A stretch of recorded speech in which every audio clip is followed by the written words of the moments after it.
So hey guys, how are you all? Welcome to. So we are back with a brand new movie on what if Naruto was got harem with Ava A, White Tiger, M.J Watson movie. But before we start, be sure to subscribe to our channel and like this video. Now let's begin the story. His mother was a reporter for the Daily Bugle, one of the most successful newspapers in the city. His mother was a Korean American who grew up in Seattle. His mother was also the one who named him, although Naruto was a Japanese food.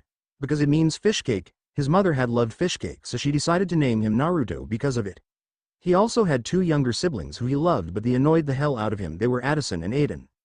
Addison and Aiden were twins born a few years after Naruto because they had Naruto when they were young. The twins were a handful. Whenever his parents were out, they had left him in charge of his younger twin siblings. The three acted like normal siblings. They all had fun and they often mess with each other. Not only that, but when they had nightmares, they would often go to his room and he would let them sleep in his bed. Naruto had only one friend during school, and it was Mary Jane Watson. MJ is what most called her Naruto, and MJ had hung out quite often. However, he didn't really like her friends Harry Osborn and Peter Parker. Parker was a total flake. From what he saw, he always ditched his friends with lame-ass excuses. Osborn, well, he found him overbearing. Not that he cared, but he just wasn't someone he could see liking in the foreseeable future. And it seemed that Parker had chosen to hang out with other friends, the new kids who came in just last week. Danny Rand, one of the new kids. Naruto had to admit he liked Danny mainly because of his zen attitude. He wasn't lazy, but he did know how to relax and to take things easy. Next was Sam Alexander. He was someone Naruto had found quite annoying. He was like one of those overbearing little brothers you just could not stand being around. The only thing Naruto had found acceptable was that he had his funny moments. Ava A, she was someone who he found interesting because not just for her looks, although they did open the door. Naruto found it odd that she was with them. She don't seem like the type to hang out with them. She was an overachiever and bookworm. He wondered how she could be with them. Finally there was Luke Cage. He seemed to be the muscle of the group. He looked like a football player, and from what he saw he had a close relationship with Danny. Maybe they were good friends before they had met the others. However, the new kids, Naruto had chosen to hang with either Ava, Luke and or Danny because he knew how to relax and take things one step at a time, and Ava because she was just as smart as him and the two would often study together. Currently it was lunchtime and Naruto was currently eating with Harry and MJ. The three were talking about some and Naruto had bought up something. Hey guys, did you hear about the particle accelerator? If it works, then this city is going to have limitless energy for who knows how long. Naruto had said, oh, limitless energy, huh? Well, guess this means I can party with the lights on all day and night, right? Said Mary Jane. Osborn, how's your dad taking this? Asked Naruto. He taking it well, only bothered that he didn't think of it first. But enough of that, are you coming to my party tonight? It's going to be killer and I've invited almost all the school except for some. Said Harry harshly. Naruto had not been surprised. He knew who Harry had been upset that his best friend Parker had been spending more time with the new kids than him and MJ. Mary Jane was thinking the same thing. She was worried about their friendship for a while, and if something didn't mend and soon, then she was scared the three amigos would only be the two, since technically Naruto only hung out with her friends because of her. Sorry Harry, mom's going out with some friends and dad's working late again, so that leaves me babysitting Addison and Aiden. Said Naruto, and after that the bell rang signaling the end of lunch. 2 hours later, school was over and Naruto was currently taking the bus home. He had lived in Queens, same as Peter and MJ. Only thing was, while Peter and MJ lived next door to each other, he lived 45 blocks away from them. When he had gotten home, he saw a sticky note on the fridge. It read, Dear baby, I and your father won't be home till tonight, maybe midnight. I left some meatloaf and pasta in the fridge for the three of you, and with that are some mashed potatoes and carrots. Be sure to make sure your brother and sister eat because they are in their room taking a nap, so just wake them up when it gets to around dinner. Love, Mom. Page S. Make sure Aiden does his homework. After reading, Naruto had set the note on the kitchen table and had left it there, and now he had opened the fridge and looked inside and saw the meatloaf and potatoes. He had decided to get some soda, and then he headed upstairs to his siblings' rooms. He opened and peeked inside and saw that they were sleeping. To some it would be weird to see two 10-year-olds taking naps, but that how they were. Jay and Iris liked to relax and sleep when they got home, so they had some energy later. He knew they would be asleep for at least another hour and then they would be up. Now with the time to relax, since he did his homework in school, this gave him time to do whatever. It was about 3 o'clock and now he could take a shower, so he took his clothes off and headed towards the bathroom and discarded his clothes and took a nice steamy shower. After drying off and putting on some shorts and a t-shirt, Naruto was now watching television. He was watching news about the partial accelerator and how it would be activated in 2 days for the world to view. If this worked, then this could change energy for the better, and it was all hosted by a company called STAR Labs. They had founded and provided the research for the device. Naruto could not wait to see it activated and to see what it was capable of. Naruto had heard laughing coming from upstairs and concluded Adian and Addison had woken up and were playing in their room. He loved his brother and sister. Adian was a great person to hang around when he was down because Adian always knew how to make him laugh and cheer him up. Addison he loved because she was a ball of sunshine and spirit, and he sometimes would take her to the mall and buy some things. Naruto had gone upstairs. "Hey little one and little two, mom left dinner in the fridge. I'll let you know when dinner is ready," said Naruto. "Okay big bro," said Adian and Addison. Naruto loved his mom's cooking. The only thing he loved more was his own. Yes, he knew how to cook since his parents were gone. Sometimes Naruto needed to learn how to cook, so his grandmother began to teach him when he had turned 8 and had begun cooking often. Once he even cooked his parents' anniversary dinner.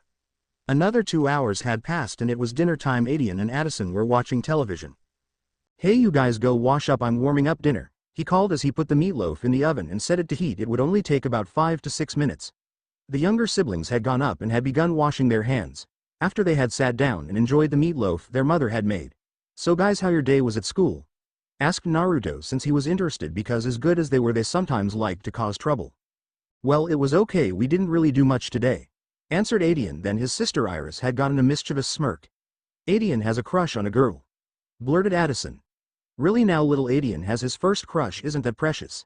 teased Naruto, and Aiden sent his sister a glare, and the rest of the meal was spent talking to each other. After dinner was ready, the three had decided to watch a movie and then it was time for bed. It was 11 p.m. and he had to wake up and catch the bus.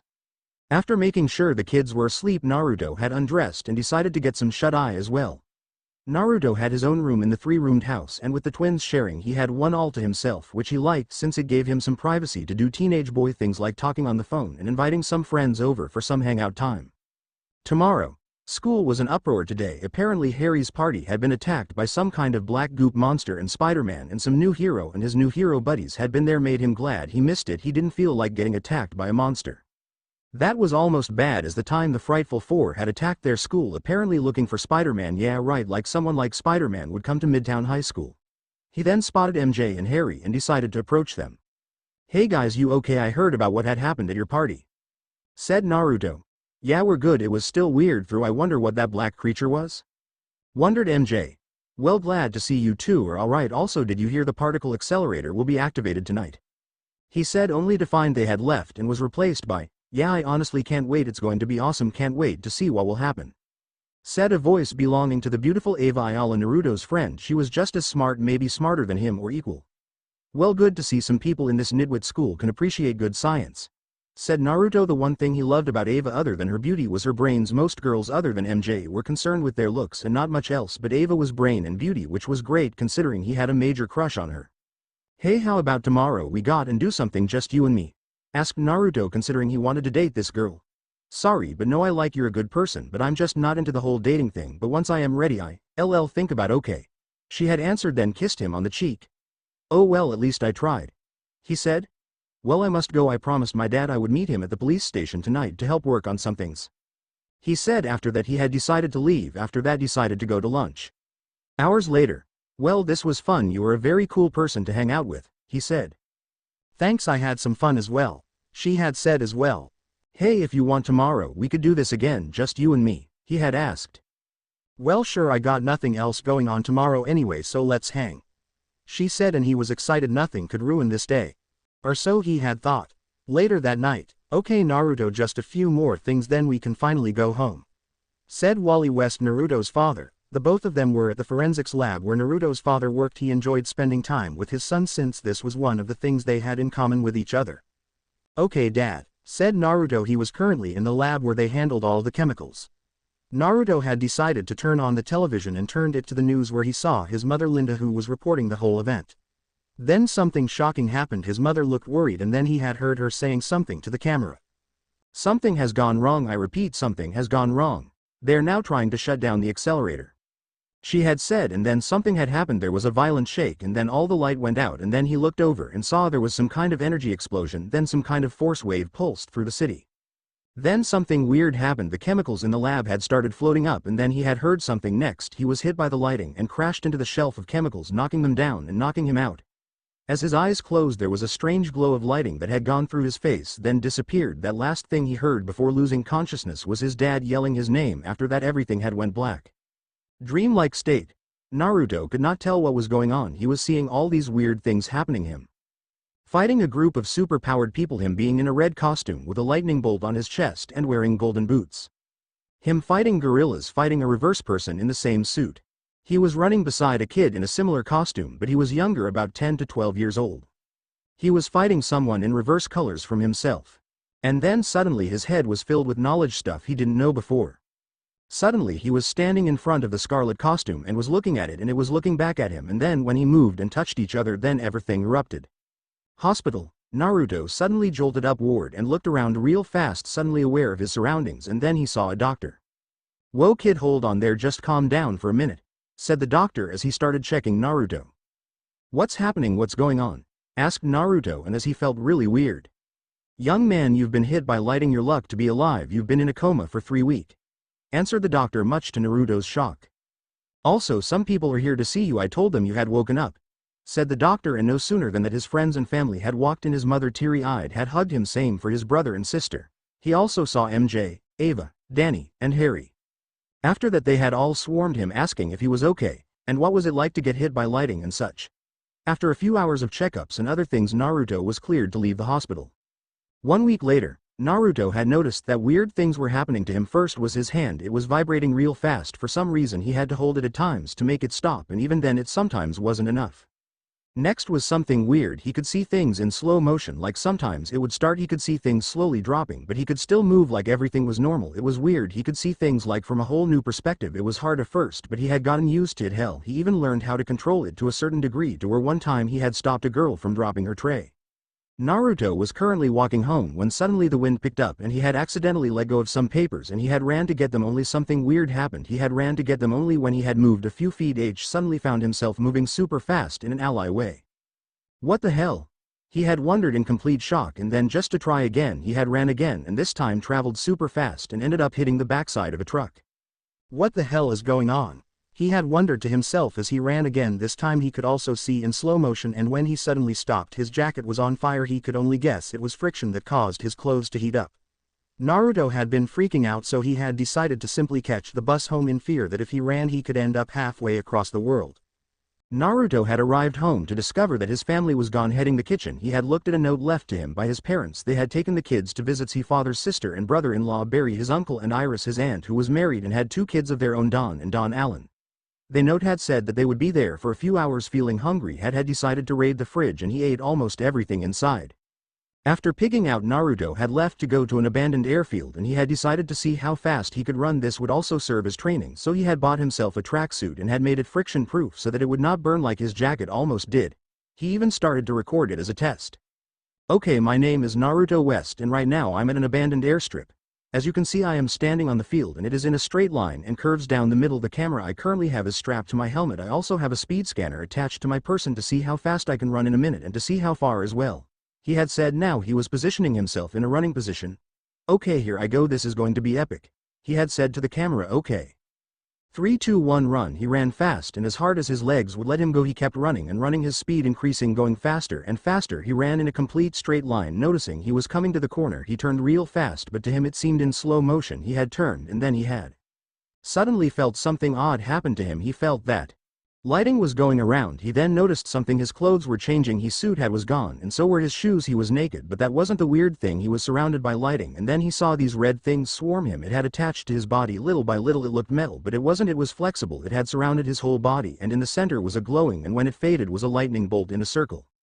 After that he had stopped. As he looked at himself in a mirror he saw what he was wearing. He then had decided to run home in a blur. After that he then needed to get the costume off, but then something even weirder had happened. His suit had disassembled into a ring that had mysteriously appeared on his finger that held the costume. Out of curiosity he had channeled the energy he felt in the ring, and then like before it had assembled pieces on his body forming his costume.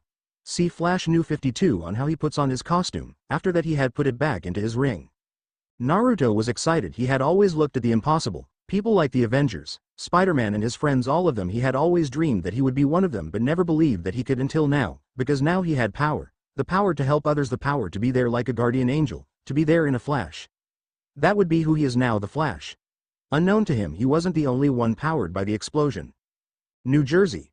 A boy no older than 17 was currently watching his house burn down with his abusive parents inside with a smirk on his face. He had red hair with orange streaks in it. He wore blue pants. And a red shirt. The most interesting thing about him was that his hands were on fire as well as his eyes, but he wasn't hurt or screaming or dying. In fact, he was the one causing all of it. He stood there on the spot and eventually started laughing at it all. He was buff enough to show that his muscles were big but not too big. "This is going to be fun," he said, smirking, ignoring the screams of his parents as they burned to death. He had begun walking right to the city looking for some fun to have, pain to cause and banks to rob, and where else than the big city. Oh yeah, this was going to be fun were the thoughts of the boy as he began to walk. 1 week later, Sheld Helcarrier, a man African American, was currently watching the news. This is J. Jonah Jameson reporting from the Daily Bugle, reporting on from my tower. Guess what, citizens of New York? There have been reports of a new hero has been reported around the city, not only the city but in other regions: Jersey, Manhattan, Queens, Brooklyn and other cities in our state. This has been seen as a very fast person. Eyewitnesses say that the person in question was wearing a red costume with yellow streaks of lighting on his wrists and ankles. He also had a yellow lightning bolt on his chest, also having golden boots and yellow earmuffs in shape of lighting. This person has been calling himself the Flash, according to the people he has saved from fires, car accidents, crosswalkers, people falling from heights, and store owners who were being mugged. Then another hero who call herself Supergirl. Both THSE hero have been helping the city. This person has my support. Both might even do something about that menace, Spider-Man. Those were the words of Jameson. The black male had looked at the photo of the red blur calling himself the Flash. He could not get a good picture of the hero. All he could get were pixelated versions of the Scarlet Speedster.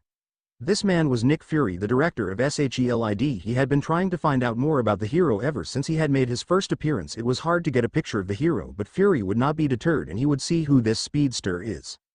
"Queens, Mom, I'm off to school later," said Naruto, as he had left 30 minutes early since his super speed could get him to school or class in a second. So he decided to use these 30 minutes to go around the cities to stop some crimes and save some people. So when no one was watching, Naruto had started running and activated the Speed Force energy into his ring as he had ran at unseeable speeds and his costume assembled on him one by one. He then got on the roof of a skyscraper and was listening to his police scanner that people had mistaken for earmuffs.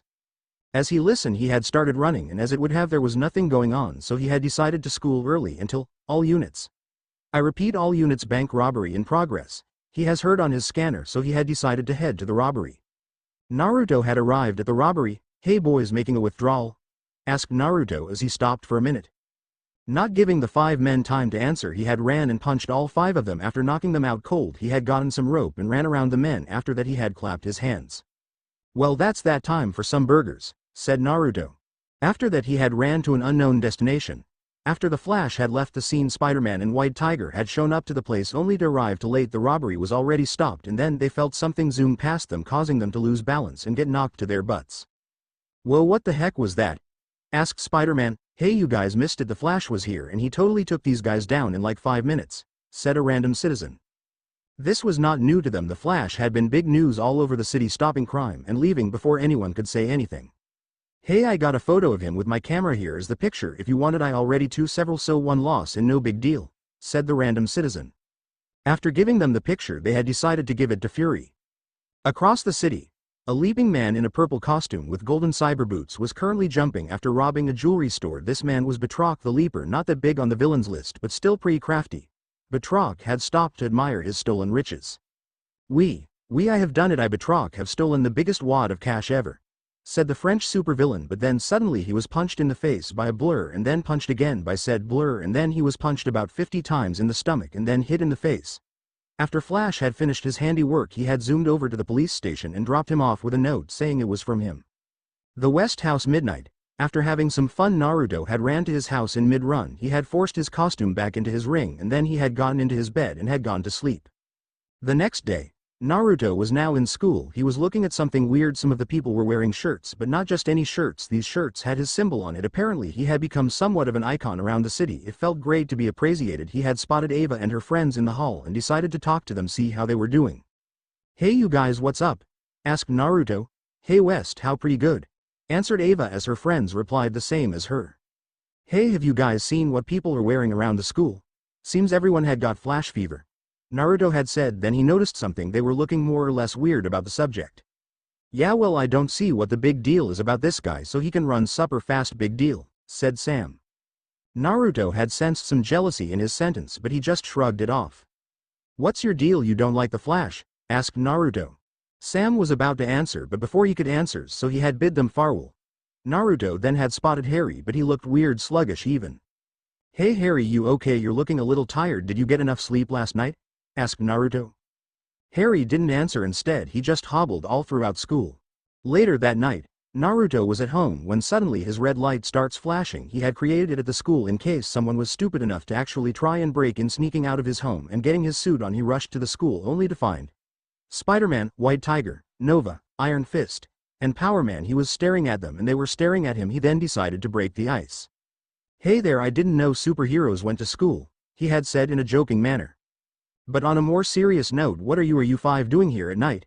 he had asked, wondering why they were here. "None of your business, speedster. Why don't you run out of here?" said the annoyed Nova, but for some reason he had sounded familiar. "Wait, actually we could use your help in this. Listen, someone is under the control of a symbiote that was created based off of my DNA. I am wiping up an antidote and anti-venom. If you may, I am going to lead him here on the school rooftop. Please help us if you can. Your speed could prove to be what we need to save the person in the suit," said Spider-Man. "Sure, I'm game, not like I'm doing anything else. When will he be here?" he asked. Before he could answer, a big black version of Spider-Man, apparently they had called it Venom, Nova, had charged and put it on the roof. "You guys handle Venom, I'll keep working on the antidote," said Spider-Man. Naruto had rushed to the school's building roof and Naruto had charged. He spun his arms around, creating a tornado cannon and launched it at Venom, and it struck him in the chest, hitting him dead center in the chest, hitting him on a wall. Venom soon recovered and tried to hit him in the face, but Naruto had run around Venom and created a tornado that propelled him in the sky. Then Nova had come and hit him hard, launching him straight at Power Man, and Power Man had hit him hard on the ground. Venom had recovered again and had punched Power Man away from him. White Tiger and Iron Fist had charged him, but he had them back as well. Naruto had ran around him again and stopped and punched him in the face. He ran to the other side and punched him again. Venom had grabbed him this time and had punched him in the face, spun him around and threw him into a wall. It hurt, but he had gotten up. Spider-Man suddenly came with the antidote. Finally, Naruto had then worked with Spider-Man. Naruto had ran around Venom, confusing him and making him dizzy. Naruto had then punched him in the eye, causing him to scream in pain. Spider-Man punched the anti-venom in its mouth. Then Venom started choking and then dissolving, revealing it to be Harry Osborn. He did not see that coming. "Well done everyone, and thanks for your help, Flash," said Spider-Man. "No problem," he had said, and ran home for some sleep. The next day, Spider-Man and his team were at S.H.I.E.L.D. base and had debriefed Fury on everything. Then they had finished. "So what do you think, Fury? The Flash seems to be on the up and up," Spider-Man had said. "I'd like to meet this speedster. He could prove to be a valuable asset to the team," said Fury, and with that they were dismissed. Flashed villains will be a mix from the comics and show. Rogues, of course. Gorilla Grodd will try to work him in the story. His nemesis will be Reverse Flash. Chapter 2, Waves of Heat and on Thin Ice. 3 kids had just robbed a bank in New York City. He was 16 years old, had average height for a teen his age, another 17 very tall, very built but skinny, and a girl 16 years. Now I know what you were thinking. How did a 16, 17-year-old just rob a bank? It wasn't with a gun and ski mask. He wasn't part of any gang. No, he did it with superpowers and super weapons. To know how, let's start from the beginning. Mick Rory was born on a farm in Texas. He had 2 parents, were very nice people, but their son was always an oddball. He had trouble making friends in school and he was never interested in anything except one thing: fire. Rory had loved fire, the way it had moved, the way it had danced. It had always perplexed him and enticed him. Rory's obsession soon had turned homicidal. When he was 10, he had set fire to his parents' home with them still inside. Rory, rather than help or call 911, had instead watched as his parents burned to death. 5 years later he had moved to New York with his uncle, but had then ran away when he had killed a classmate when he had put him inside a locker and burned him to death. A year later he had been responsible for the deaths of countless people in a string of arsons that he had committed. One day Mick had been inside of an abandoned building playing with fire yet again. Then he hears this loud explosion. He grabs the fire to see what was happening, and suddenly he feels this force collide with him. Then the fire he was holding had gotten on him. At first it had burned real bad, but then it had started to feel good. Next thing he knew, he was on fire, but he wasn't burning. When he had turned the fire off, he had then noticed he was okay. Clothes and shoes were burned off, but he was okay. Rory then realized he had superpowers, and it was with his favorite element, fire. He was a real heatwave, and that's what he had decided to go with. He had even made a fireproof costume. It was a polybenz imidazole fiber that he had gotten his hands on. He had made the material into a costume which he had dyed red and orange, the color of his flames. Rory then had a set of gloves and boots that he had made, which he had also dyed red and orange. Then he put an orange flame in the center. He had then decided to call himself Heatwave. Rory had just used his powers to rob a bank to get money for his grand master plan for New York City. He had some gel to purchase. Midtown High School. Naruto was having one hell of a good day. There was no crime for now, he was hanging with his friends, they were serving spaghetti and meatballs, his favorite dish. Not only that but... Flashback hallway. On his way to lunch, Naruto had just prepared for the question he was about to ask a girl who had enrolled in the school a week ago. Her name was Gwen Stacy. She had blonde hair that reached her back, blue eyes, she wore a black shirt with a blue jean jacket, and blue jeans, and she also had a piercing on her ear. Gwen was, to say, an odd girl to say the least. She had a punk attitude and she had a very sarcastic attitude and wasn't afraid to stand up for herself. She was a great person when you got to know her, but her personality had made people think she was weird, so he had taken the initiative to get to know her, but he did and found out that she was also really smart. The two had started hanging out with each other and found they had some things in common. She was smart. He was smart, she was funny, he was hilarious.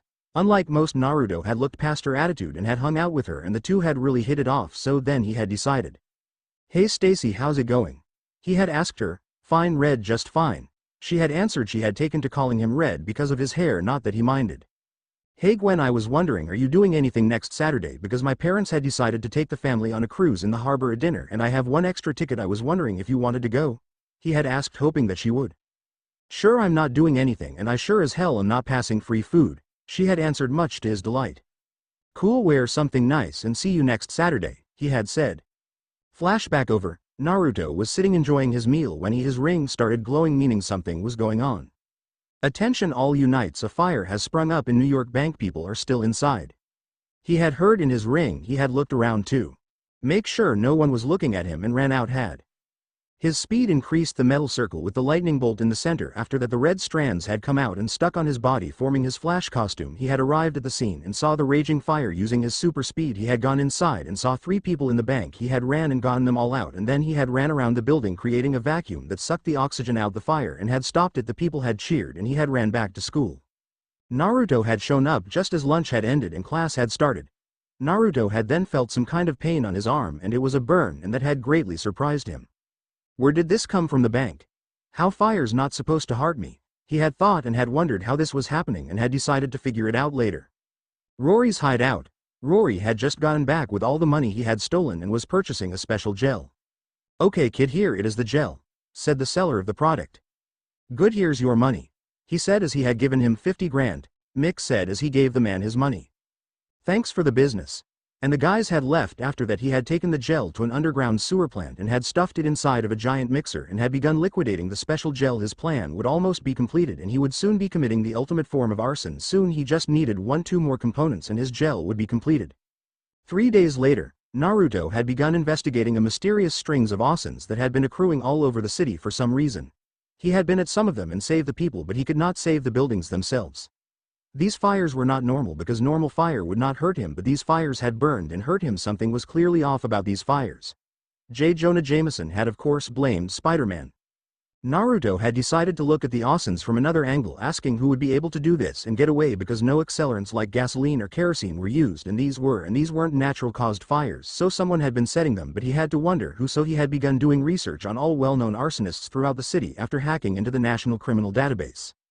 Naruto had gone through and it seemed one had caught his interest. It was a kid named Mick Rory. He was 16 years old. Apparently he was well-known arsonist. He had a record and was even wanted for murder of 15 people in a string of arsonists he had caused. According to this, he had a string of hideouts and then had found out he had 7 different places, but they hadn't heard for a while, so they assumed he had moved on somewhere else.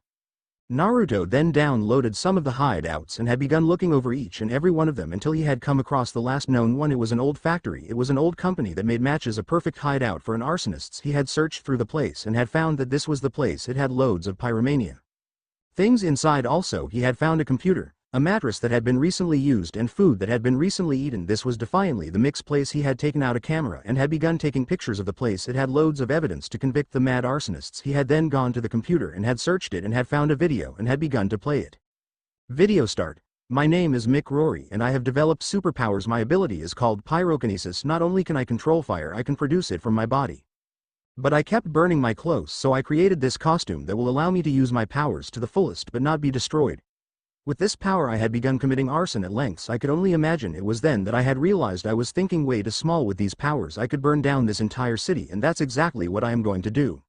I had recently purchased a gel, but not just any kind of gel. No, it's a special military accelerant that once lit can burn through anything and everything. It then showed a piece of the gel. It was on a layer of ice, under that was metal, under that was glass, and under it was the wooden table it was on. Rory then used his powers to light his finger on fire and touched the gel, and then it was instant. The fire had started to burn through the ice, the metal, the glass, the wood on the table. Rory then kicked the table over and had moved the camera to show it was burning through the concrete floor and kept going down. Amazing, right? Once it starts, it doesn't stop. My plan is simple. I bought enough gel for this entire city. I'm going to pour it into the swear system, and with that, and once it has reached all over the city, I will light it and the city will be torched. All the buildings, the streets, everything is going to burn, baby, and I'll be looking over all of it laughing while all of New York burns to the ground. It's the ultimate form of arson, baby.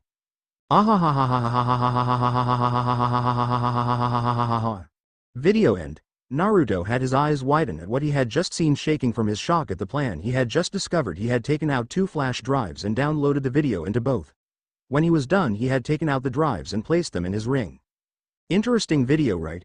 Said a voice behind him. He had turned around only to be hit hard with a blast of fire that sent him crashing into a wall. After that, he had gotten up just in time to dodge another strike to the body. Naruto had then used his super speed to punch Rory out the window and soon followed after just in time to see the fireball come at him and dodge it.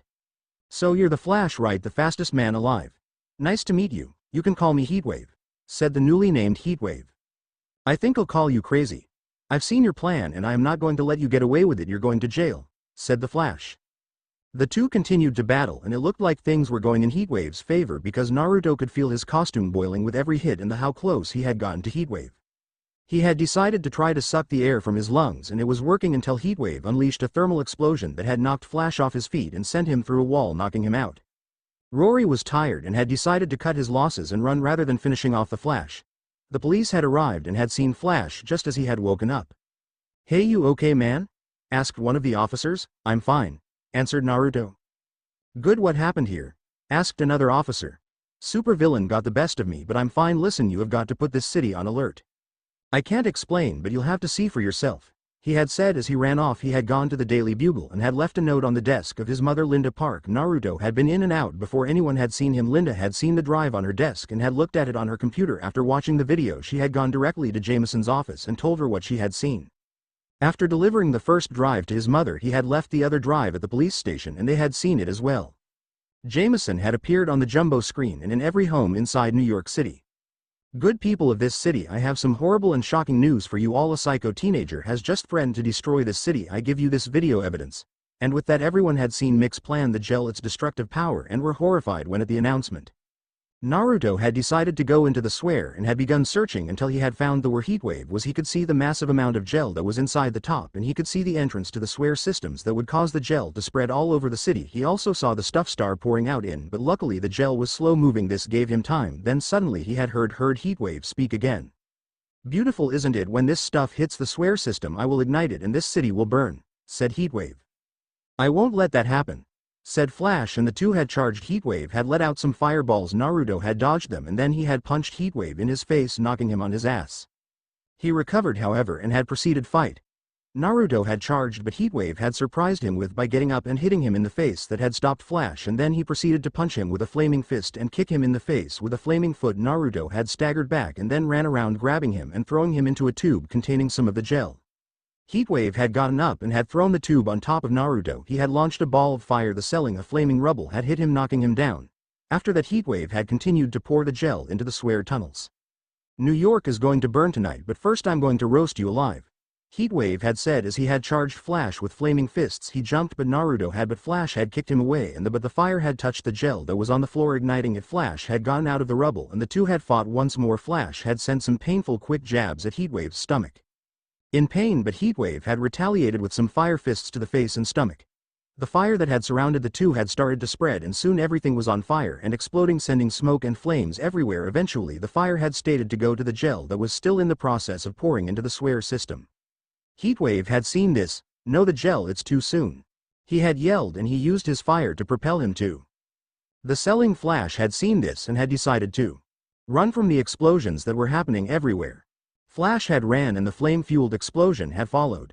Luckily he had made it out in time. When the flame had subsided, he went back inside and put out all the other fires. He had then seen Heatwave was knocked out thanks to the explosions. Good for Flash. He had later gotten some flame-proof steel cables and tied him up, and in case he had tried to use his powers, he had the cable would not melt, keeping him trapped. He had grabbed Heatwave and had taken him out of the square. When he had gone out, he had seen SHELID there with weapons. Hey guys, a little late for the party. We're all out of the chips and dip that was inside, and the inside is a real mess, but all in all the party was a real burnout. He had joked after that he had left Heatwave with them and had run off to go home and rest. SHELID helicarrier. Nick Fury was a hard man to impress, and he had to admit he was impressed. Apparently there was a camera in the square and video footage was seen of his battle with Heatwave. The new had gotten a hold of it, and in turn S.H.I.E.L.D. had as well. Fury and Spider-Man and his team had also watched the battle with Heatwave. After finishing it, Fury had turned it off. He had seen what he had needed to see. Next he turned to the Spider team. Well, there you have it. The Flash had defeated Heatwave and had delivered him to our custody. We're currently holding Mick Rory aka Heatwave inside of a cell that won't allow him to use his powers. This kid has saved the entire city, said Fury to the team. Yeah, that was pretty awesome the way he had handled Heatwave, said Power Man. Yeah, but he doesn't look like he has any kind of training. It seems that he only relies on his super speed for his battles, said White Tiger. Well, regardless, the kid did a pretty smooth job. Let's see if he can keep it up, said Fury. 1 week later, it was Monday. A full week had passed after he had defeated Heatwave. The city had thanked him for it. They even held a small parade for him which he had attended for the hell of it. In truth, he had nothing better to do. Naruto had then decided to get ready for the dinner cruise that his family and date Gwen would be attending. Naruto had noticed that he was starting to become real popular as the Flash. Now almost everyone was wearing a shirt with a Flash symbol on it. Naruto didn't mind. In fact, he enjoyed being this popular. Naruto could not wait. He had always wanted to go on a cruise to see what it was like. Granted, he could run on water with his super speed, but still he had always wanted to go on a cruise ride to see what it was like, and soon he would get his wish. What he didn't know is that he was also getting a new super villain. Leonard Snart, a 17-year-old high school dropout. Leonard had just robbed a jewelry store by freezing the occupants to death. Leonard had acquired an ability called cryokinesis. It gave him the ability to control and manipulate and create ice. Leonard Snart. Couple of years ago, in one night, Leo woke up one night and went downstairs to get some water. He happened upon an older version of himself, under the pretense that he was a friend of his father's, who gave him advice to always look out for himself. His father appeared, causing him to return upstairs. Days later, his father was arrested for attempting to sell the Maximilian Emerald, causing him to be sent to jail for 5 years. When his father was released, he began to take his anger out on sister, Lisa, was soon born and was equally abused. His father, Louis, turned to crime, mostly breaking and entering, bringing his young son along so that he could help him to disable the security systems during the heists. Sometime later, Louis was sent to prison. Leonard's grandfather took him and his sister to a diner right across from Central City Precinct named the Motorcar. Snart kept going there in his later life to listen to police radios and learn their response times. While Louis did frequent sentences in and out of prison, Leonard mostly raised Lisa himself and thus shares an almost parental bond with her, despite their vastly different personalities. While in juvie at the age of 14, Snart was jumped by several guys and almost stabbed with a shiv until Mick Rory intervened and defended the scrawny teenager, the two forming a close partnership. He dropped out of high school and eventually became a bank robber, putting together a crew. Every 6 months or so, he arrived in Manhattan. Leonard is a ruthless man who has a calm, composed and level-headed demeanor, rarely ever losing his temper or giving into emotions. Although he never finished high school, he is intelligent and patient, staking out a job for months before making his move, emphasizing timing, precision, and minimizing possible leads on him and his activities by refusing to kill unless necessary. He was also clever enough to deduce that what stopped his job. Lisa Snart, her father, was a corrupt police officer who took his anger out on her and her brother Leonard until he was sent to prison. When Lisa was a kid, her grandfather took her and her brother to a diner. Unlike Leonard, Lisa is sly, charming, a little sadistic, and not afraid to use her sexuality to get what she wants, and is an immature wild child. Despite her immaturity, she has a close relationship with her older brother who she says practically raised her once their father was sent to jail, and is anxious to prove to Leonard that she has what it takes to be in his criminal gang. Then one day there was this force, and then Leonard found himself with ice powers. These were some pretty amazing powers, and then he had tested it and found he could freeze people to death, but only did it when he had to, which wasn't very often. Leonard had decided to call himself Captain Cold. Problem was Leonard wanted to be big. Then one day he had heard the message that Heatwave was going to destroy this city, but then heard that the Flash had stopped him. Not that he cared, but then he had a thought: what if he had killed the Flash? Then he would be pretty well known, and he knew the perfect bait to lure out the Scarlet Speedster. Saturday day of the cruise. Naruto had seen all the people lined up for the dinner cruise around the bay. He was dressed in a black tuxedo with a matching black tuxedo pants and black church shoes. His parents Wally and Linda were also well dressed. Wally was wearing the same as his son and Linda was wearing a purple dress that showed off her leg. His little brother and sister were also well dressed. His little brother wearing a red tuxedo and sister was wearing a small red dress. But the most stunning was Gwen. She was wearing a golden dress with her hair combed down. She had her earrings still inside and the dress really showed off her body. She was beautiful and stunning. Mom, Dad, I'd like for you to meet a friend of mine. This is Gwen Stacy. He had introduced his date for the evening. They had shook hands and had boarded the boat and had set sail. The waiter had come to take their orders. Naruto had ordered a double chili cheeseburger. Gwen had ordered some spaghetti. Addison and Aiden ordered cheese fries, and his parents had both ordered some steak medium rare. When the food had arrived, the party had begun eating. When their food had arrived, his parents had stated talking to Gwen. So Ms. Stacy, tell us a little about yourself, asked his mother, interested in the girl that her son had brought along with the family. Not much to tell really. I was born in Jersey, not a very cool place I might add. I also live with my father. He's captain of the New York Police Department, and well, I had moved to Midtown because my old man got transferred here. She had said. They had begun talking more, but when they had finished their meal, he and Gwen had decided to move about on the boat. So are you enjoying yourself, Gwen?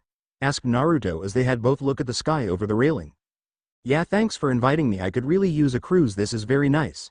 If you don't mind me asking, why invite me? Why not MJ or that Ava girl? Of those two, why me? She had asked. He had scooted close to her and grabbed her hands. She had looked at him. He had put on him sincerest smile and then looked her in the eyes.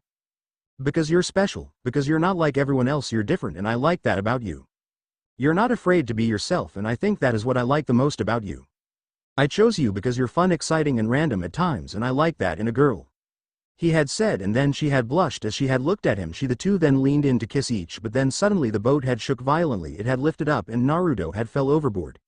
Gwen had yelled his name, but unknown to her he had fell on purpose to transform. Luckily she didn't see it. Naruto had then seen ice surrounding the boat, and not just the boat but all the water in general. It was all frozen.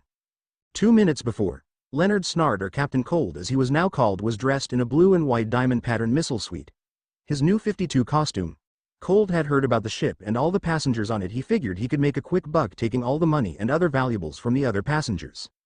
Leonard had seen the boat and had charged up his powers and had stuck his hand in the water and had frozen the entire New York Bay. The boat he had lifted up in the air on a statue of ice that leaned the boat forward.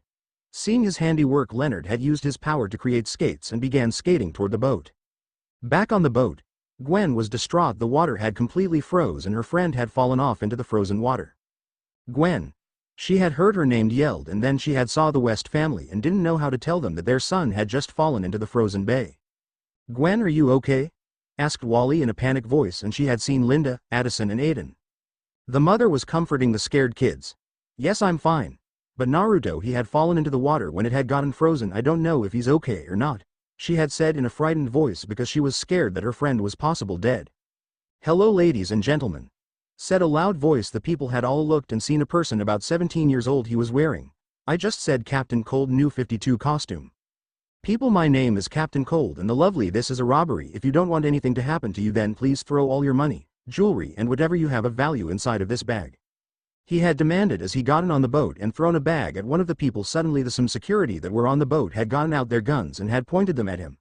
All right kid, your fun's over now. Put your hands in the air and knees on the ground, said the security officers. Cold had smirks and had seen this and smirks. He then quickly froze all 3 guards solid and then he had shattered them, much to the horror of the passengers.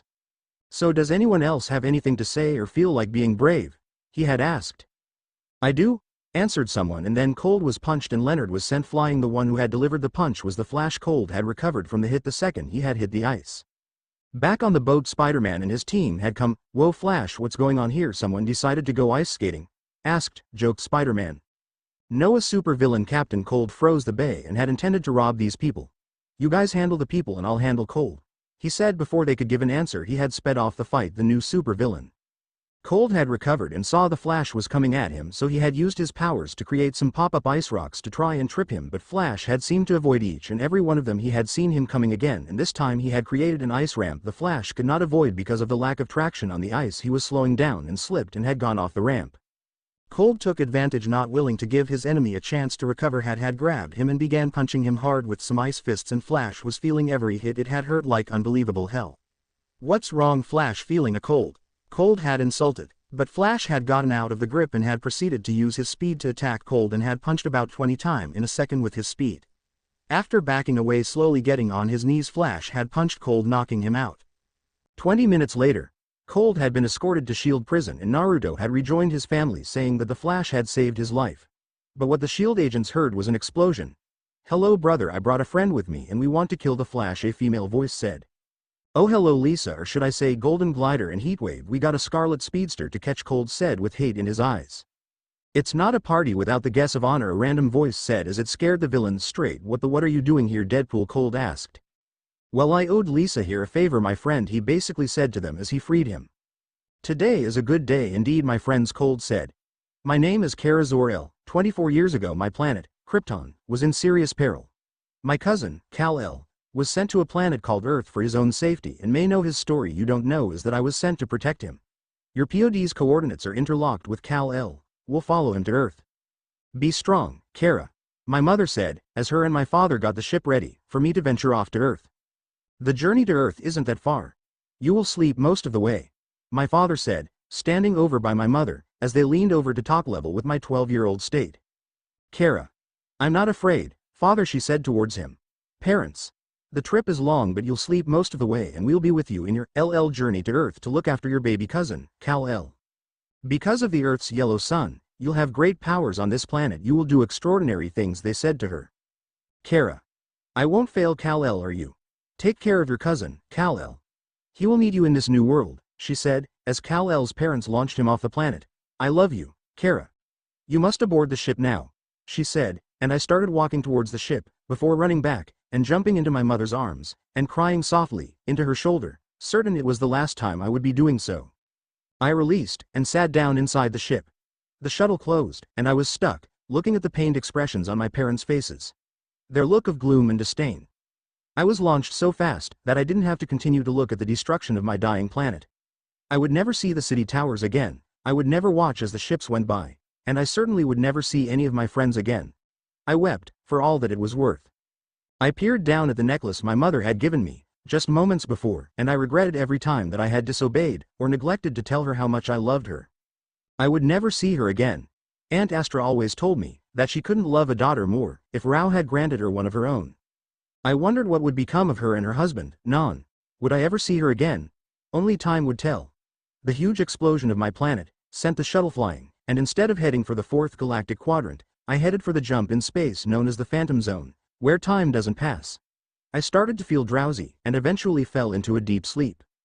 Things didn't exactly go according to my mother's plan. Krypton's destruction sent a shockwave that knocked my pod off course and into the Phantom Zone.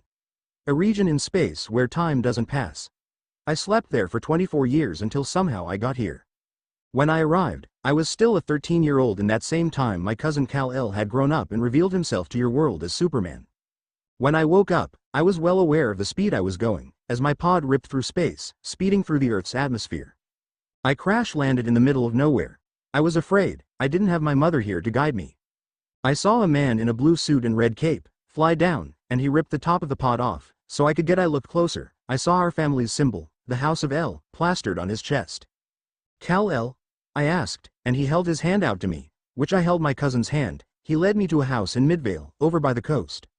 I was greeted there by a tall, muscle-filled man, with dark hair and kind eyes, and a woman with the same kind of domineer.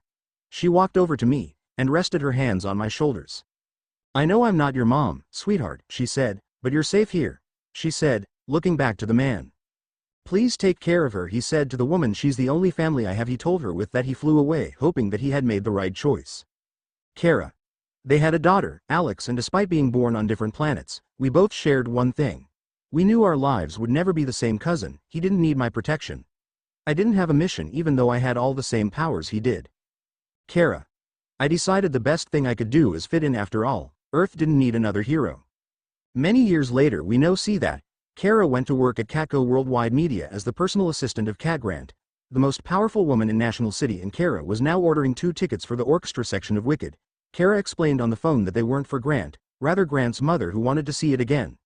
Being put on hold, Kara went on to talk to Call about the correspondence dinner, making sure that Cat Grant wasn't seated next to Bill O'Reilly again. Walking in the Catco Worldwide Media building, Kara was asked by Win Shot whether she had seen the report about an armored car robbery, with a homeless guy swearing that the perpetrator had horns.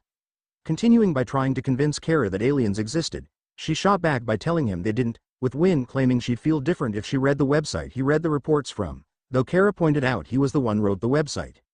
Win, did you hear about the Flash in Manhattan? Apparently he stopped another supervillain and saved the day, he said with stars in his eyes as he was amazed by the speedster. Kara. Wow, I never knew, she said, acting surprised. She did know, in fact she was a little jealous about it. I guess Spider-Man guess he chopped liver, she said with a smile. Changing the subject, Win asked Kara whether or not she'd want to go see a movie that night. Kara apologetically rejected his offer as she had a date that night. Going on to ask who she was going out with, Win was told by Kara that it was an online date, telling her that her and her date were 82% compatible. Arguing that emotions couldn't be quantified by an algorithm, Kara asked Win, since he was in the IT department, whether or not his entire life was based upon algorithms. Agreeing that yes, his entire life was based upon algorithms, Win pointed out that as such, he'd know if there was one for love, and that Kara would know when she was in love.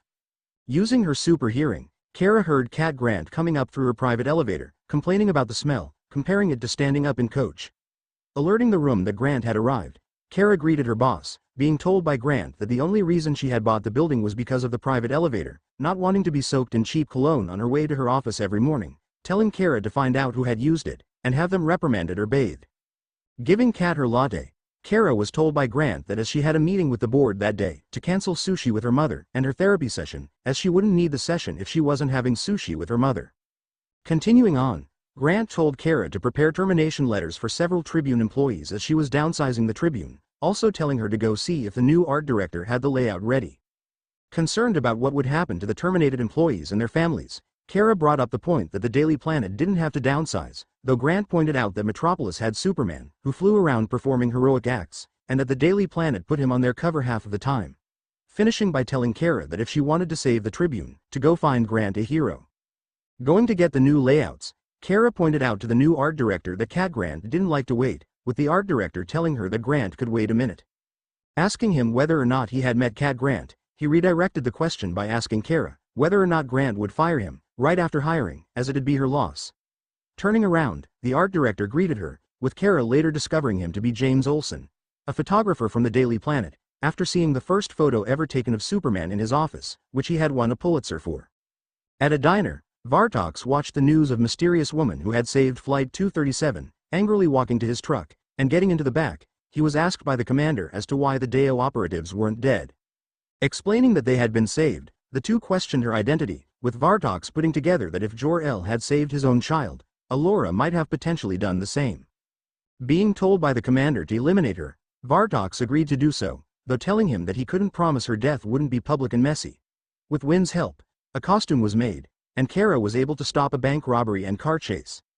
Though Kara soon followed by trying to put out a fire that was started, she was captured by the Department of Extra-Normal Operations, using kryptonite to subdue her. Waking up at their base, she was introduced to Hank Henshaw, the organization's director, and soon discovered that Alex was an agent for the organization as well. After being released, Kara was explained by Henshaw how her ship brought Fort Ross to Earth and released thousands of the galaxy's worst criminals. Although she offered to help capture them, her offer was rejected by Henshaw, telling her that if she wanted to help, she could go back to getting someone's coffee. Attempting to leave, Kara was stopped by Alex, who tried to apologize, though Kara was angry as Alex had constantly tried to discourage her from using her abilities in the past, finding it strange how Alex's organization hunted aliens, and Kara happened to be one, leading her to believe that Alex was hired because of her. The next day at work, Kara furiously stormed into Cat Grant's office, upset that her boss had dubbed her heroic identity, Supergirl. Almost getting fired in the process, Kara was rescued by James, who presented Grant with a clear image of Supergirl. From the bank robbery she stopped, telling Kat that Kara had gotten it for her office. Kara told James that she didn't need anyone fighting her battles for her. However, at the exact moment she was contacted by Vartox at a 50,000 Hz broadcast, telling her to meet him at the National City power plant. Arriving at the power plant, she was eventually defeated by Vartox. Kara was rescued by Alex and the DAO, with Vartox escaping. She was taken back to the DAO base where a piece of metal from Vartox's axe was removed from her arm. Afterwards, Alex explained to her that she was trying to protect her, as the only way the Fort Ross escapees could now get back at Alora, who was their judge, was through Kara. Going back to her apartment, she was encouraged by Alex to give being a hero another try, as the world needed her. Though Kara was initially discouraged, after seeing a hologram projection of her mother that Alex had brought, Kara and Alex went back to the Deo base. Learning that Vartox was heading to the city to begin killing humans, Kara convinced director Henshaw to let her stop him as she had started all of it. Landing in front of his truck, making it explode on impact, Vartox initially had the upper hand, though Kara was able to subdue him, heating his axe to such levels that made it explode, crippling him. Using a piece of metal from the shattered axe, Vartox stabbed it into his chest, killing himself. The following day at work, Kara was once more greeted by Win, who had read about her fight with Vartox in the desert, with Kara promising to tell him all about it on their next crime-fighting meetup. Deciding to ask James to lunch, he told her that she must be hungry as fighting Vartox must have burned calories, following by telling her to meet him on the roof. There he revealed to Kara that Superman had asked him to come to National City, as Superman had asked him to come there to keep an eye on her. Realizing that her cousin had wanted her to become a hero, Kara was confused as to why he didn't just tell her himself, with James revealing to her that Superman wanted her to choose it for herself, the same way he had to, as that was what made a hero. Kara was then given the blanket Kal-El was wrapped in as a baby, that James had been entrusted to give to Kara for her to use as a cape. Elsewhere, the commander. General, Vartox is dead, he chose death over capture. General.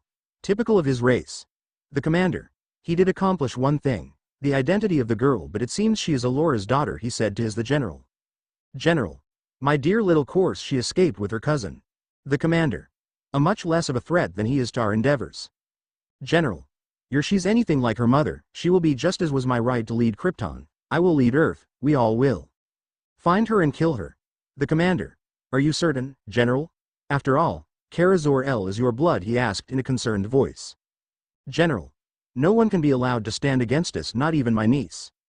A week after revealing herself to National City, Supergirl's abilities were put to the test by Hank Henshaw and the DEO.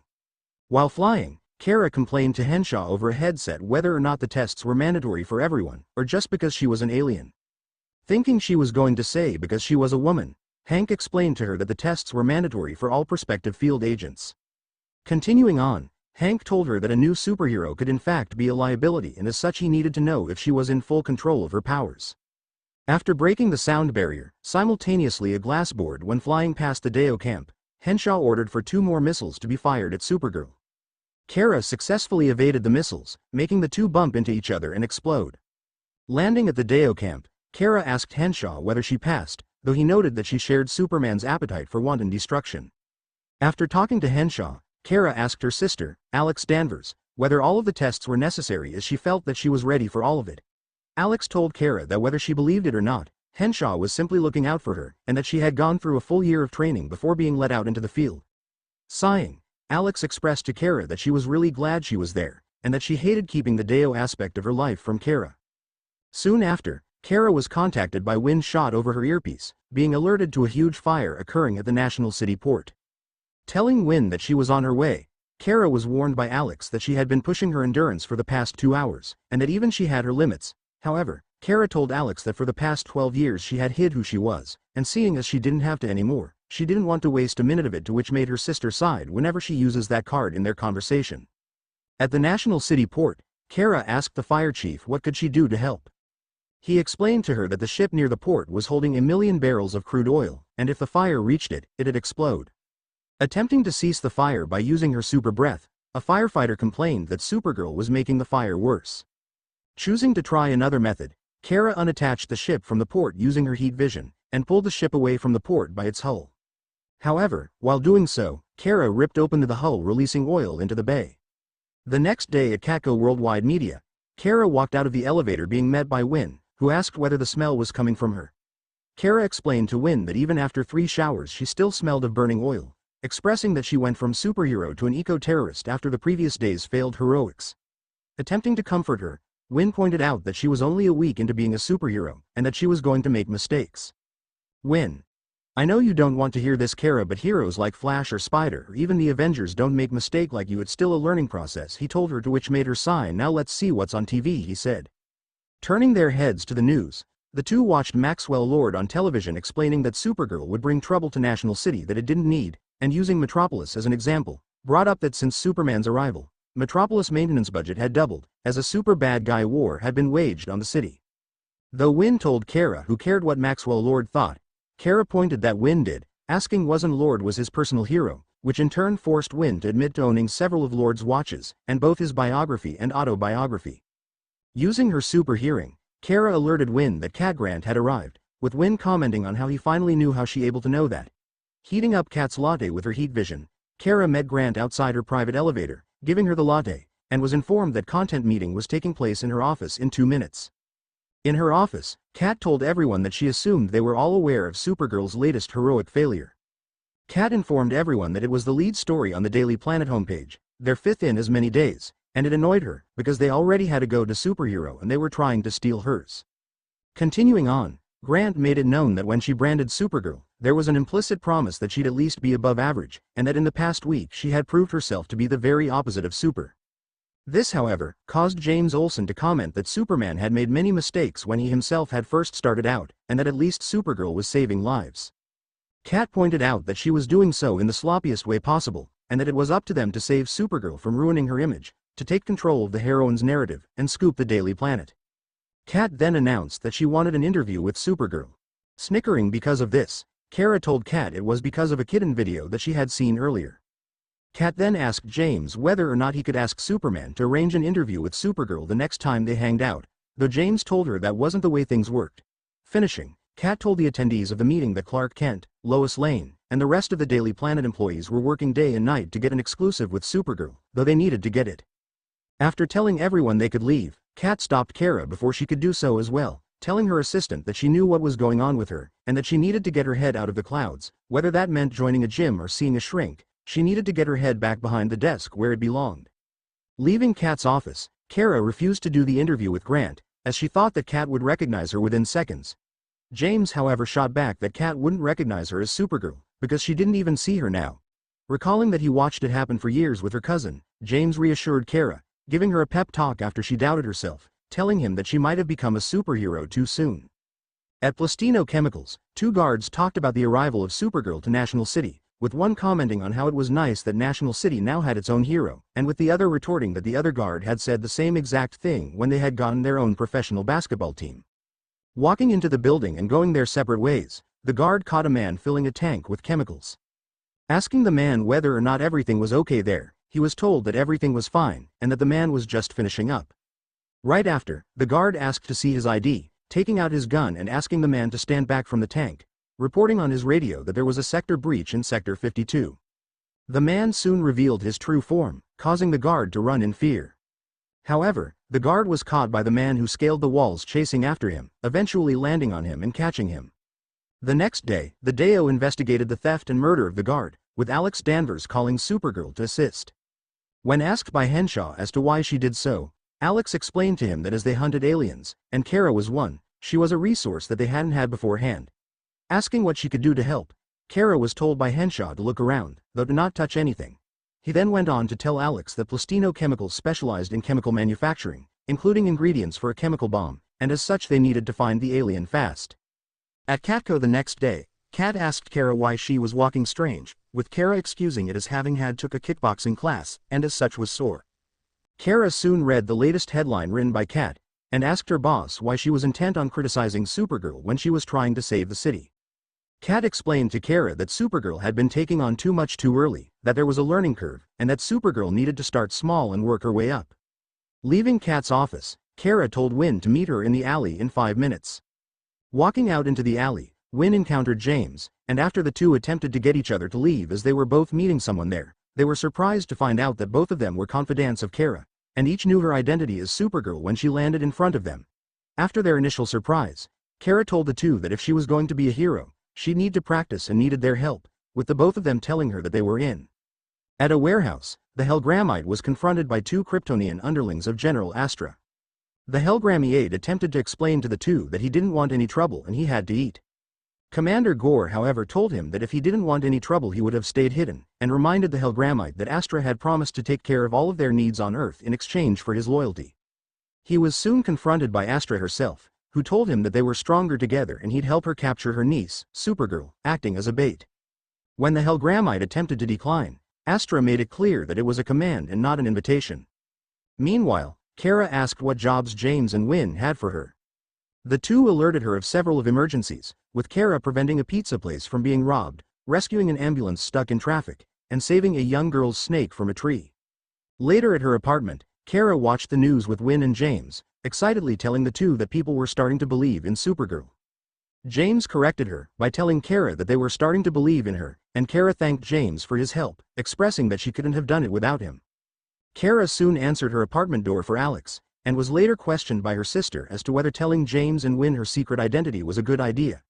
Kara expressed that it was a good idea as they were her friends, and soon after received an apology from Alex, who regretted how she handled things at the Deo. However, Alex was soon called by the Deo, who needed her back at the base, telling Kara that she'd call her. At the Deo, Alex asked what the news on the Helgramite prisoner was, and was told by Henshaw that they had confirmed 6 similar attacks on chemical plants across the country within the past year. The two were soon alerted by Agent Hartman that the Helgramite's blood wasn't carbon-based like humans but instead had a chlorine foundation.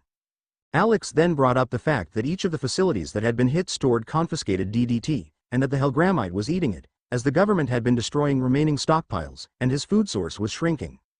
At Catco, James was summoned by Cat wanting to know if he had made any progress on getting any interview with Supergirl.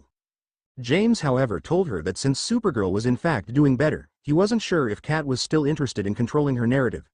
The two continued to discuss the situation, with James telling Cat that he had a policy of using his friends for business purposes.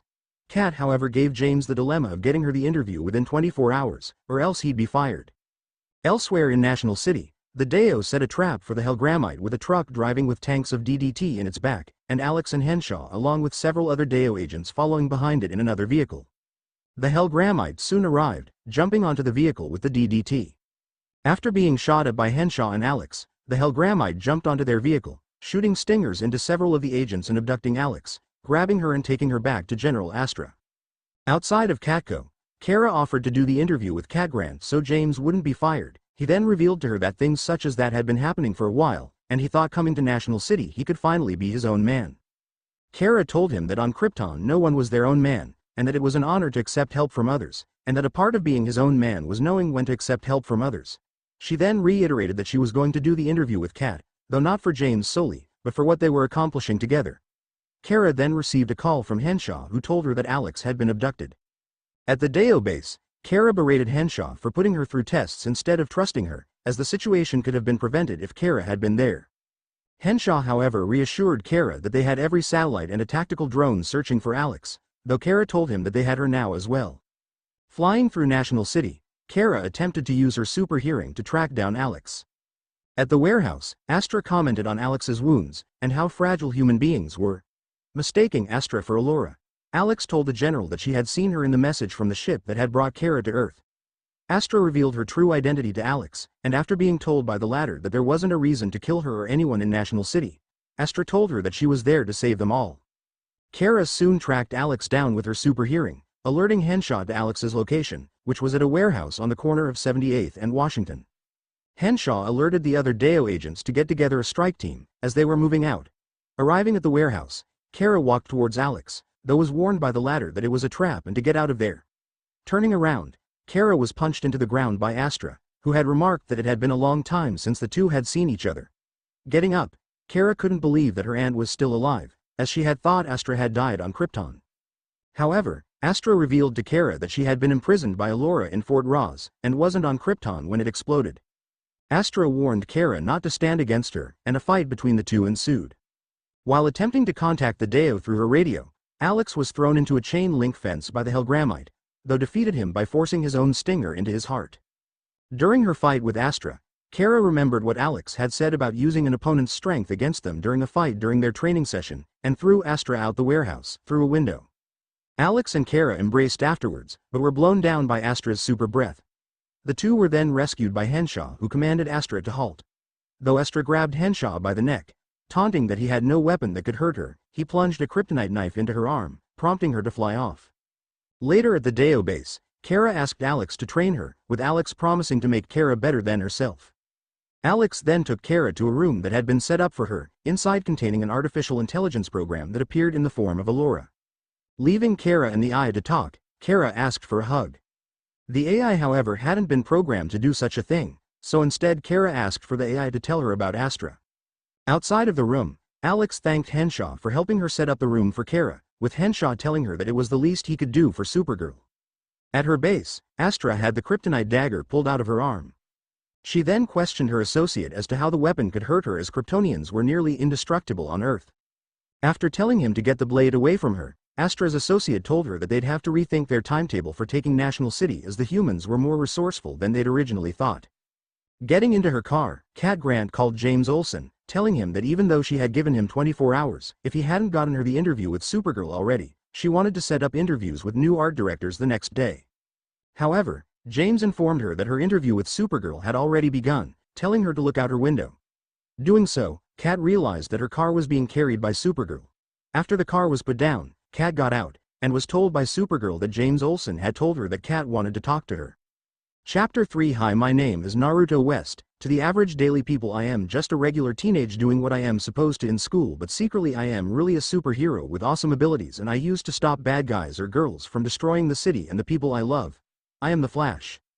It was just a normal day for our favorite blonde hero, as he got up from his bed and still remembers what happened yesterday. His parents and friends came to see how he was doing, but he told them that he was fine. Anyways, he got up from high bed and saw his favorite two siblings Addison and Adian were watching TV, and from what he saw as a blonde female heroine save a plane, and she called herself Supergirl. That's interesting, seems like they're more heroes than the Flash, I guess, as Naruto said out loud, to which his twin siblings turned around and saw their brother, and they both got up and ran towards him and yelled, "Big bro. Alright, calm down, Squirts," he said. He wasn't used to the constant attention from his twin siblings. I mean, he is, but this was ridiculous. "Alright. Guess I'm going to walk you both to school," he said, and with that it perked up their ears when they heard that and ran up quickly to leave, which made Naruto smirk. As Naruto went out of his house, he saw his best friend MJ, who smiled and waved at him. "Lately, since the boat reek, she's been getting real close to our favorite hero." "Hey Ruto, Addison and Adian, how are guys doing, and have you seen the news that your mother had done yesterday?" she asked curiously. "Oh hey MJ, and yes we did, in fact I got to say it nice that they're a female superhero, if anything," he said towards her, to which made her smile even more. Now Naruto knew his friend MJ and how she wanted to work for the Daily Bugle, and her idol was the annoying J. Jonah Jameson, who always liked to slam on Spider for no reason at all. Then there was the planet in Metroplus, and what Naruto knew about Supergirl was that she was an alien, an extremely powerful one, and it didn't seem like she had any weakness. He might have to stop at the place where the news people and ask them a few questions about her, because yes, Naruto was paranoid. "MJ. Earth to Ruto, are you spacing out again?" she asked him as she had snapped her fingers to his face, and he noticed he and her were on time to Midtown. Naruto looked back at her and grinned. "Sorry MJ, won't happen again," which was a lie, since as he's been spacing out and trying to figure out on what he should do, but right now he had school to worry about. "MJ. Alright Ruto, I'll see you at lunch," she said to him as she had kissed his cheek and she left to go to her class. Naruto never really understood why MJ always did that, but who was he going to question? Instead he went to his locker to only see his favorite second female friend Ava. "Hey Ava," he said towards her. "Ava. Oh hey West, I see that you're finally here and better, so I guess you're ready for that L," she said. Naruto. "Oh no Ava, it is you that is going to lose. I am going to get a better grade than you," he said to her as he smirked. This was a normal thing between Ava and Naruto West. Of course he still wanted to date her, but he was going to TKAE it slow, and they both had a pissing contest on who would get the better grade in physics.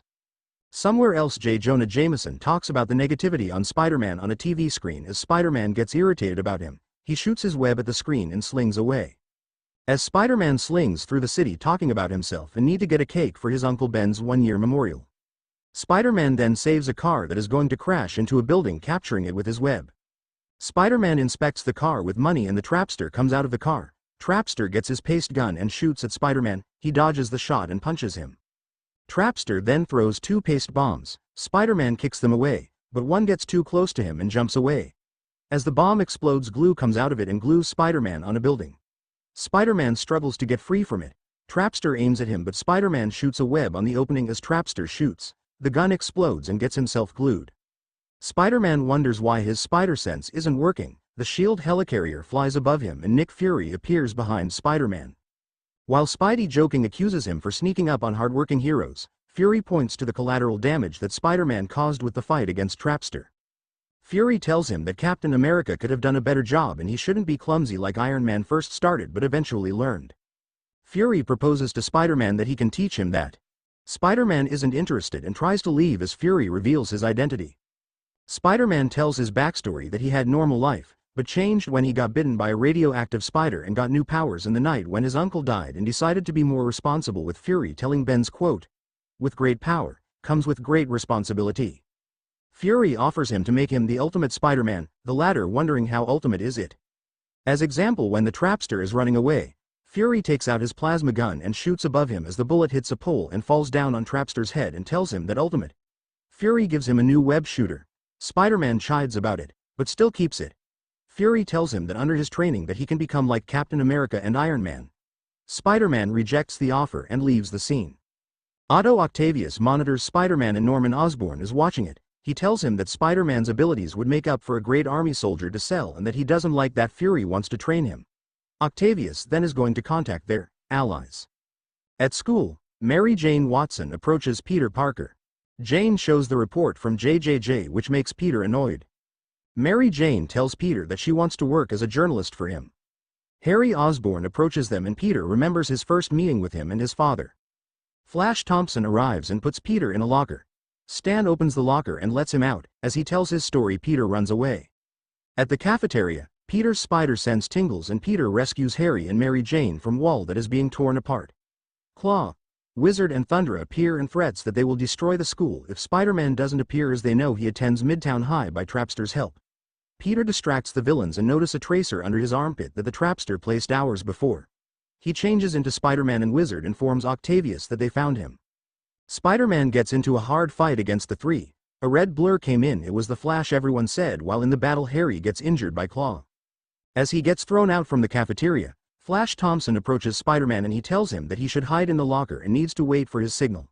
They come in the hallway while Spider-Man hides in the ventilation shaft, and as they were confronted by the Flash as he ran very fast and punched and kicked them down, to which hurt them and they were knocked out. Spider-Man. Thanks I guess, he said to the red speedster, to which the speedster only nodded his head and left in a blur, to which confused the web runs back to the cafeteria where Harry's hurt on the floor. Peter feels responsible about this and Norman takes Harry to the hospital.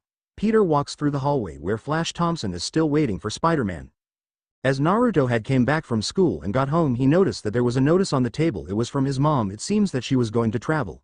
It was always like her to do that, but Naruto could just only sigh and wait this his siblings came back till then he can practice his speed, and then he thought back to the dream he had about the different colored speedster. Should he be worried? Maybe not, who knows. The end. Thanks for watching. Also remember to subscribe and like this video. See you in the next video.